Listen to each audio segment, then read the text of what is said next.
I recently watched The Polar Express and thought, what if I made a every time someone should have died in the Polar Express counter? Because no one actually died aside from that one elf right at the ending right there. You can't really see him very well because he was trampled. So let's take it back to the beginning of the movie, because that was the final scene and we're not starting there.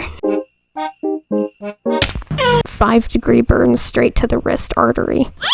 And as far as him waking up from a freaking train outside of his house, death from head trauma due to a hard fall from the pull of his robe.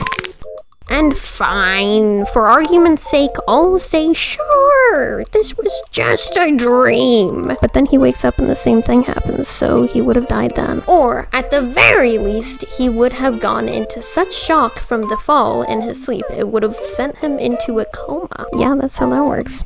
And his parents wouldn't be able to pay for life support, so double death. And of course, the act of getting on the train. And as for that hot chocolate scene everyone loves so much, yeah.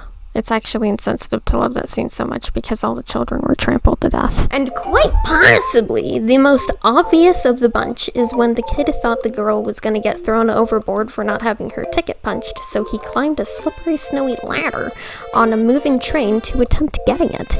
Let's just say he would have experienced fall damage. But even if he did survive that, he would have died from botulism when the guy on top of the train gave him some dirty water in a cup. Except, he didn't drink it, but the guy did. I would say that he should have gotten botulism, but he's a ghost, so he probably already did die of botulism.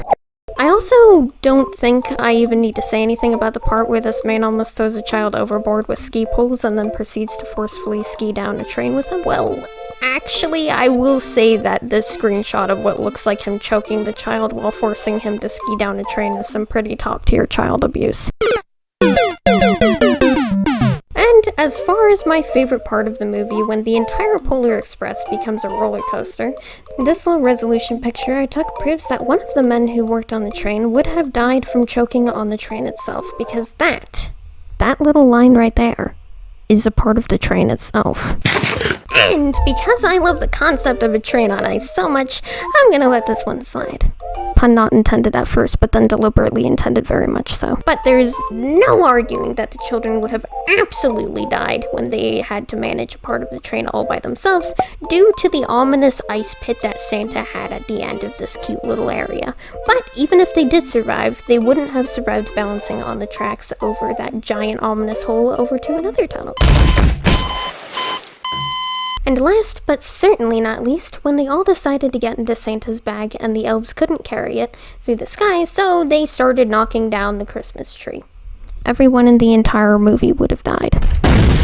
But no matter what you say, even if you excuse all of that, Santa did explode in the ending, so we at least get one canon death there. So, with Santa dead, I think I can confidently end this video here. Well, more or less, because I wanted to say that my favorite quote in the entire movie is "seeing is believing." But sometimes, the most real things in the world are the things that we can't see, because this greatly applies to God.